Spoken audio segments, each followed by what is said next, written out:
Today I say, as long as this gate is closed, as long as this scar of a wall is permitted to stand, it is not the German question alone that remains open, but the question of freedom for all mankind.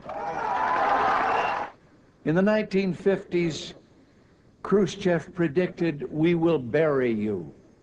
But in the West today, we see a free world that has achieved a level of prosperity and well-being unprecedented in all human history.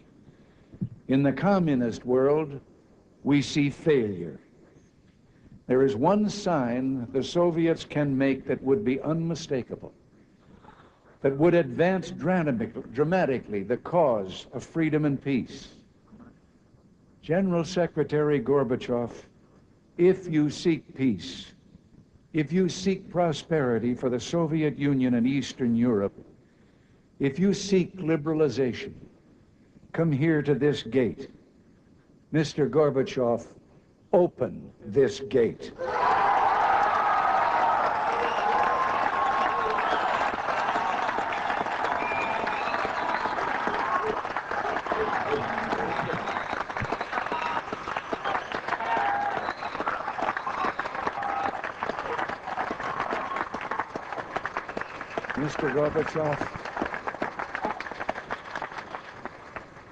Mr. Gorbachev, tear down this wall.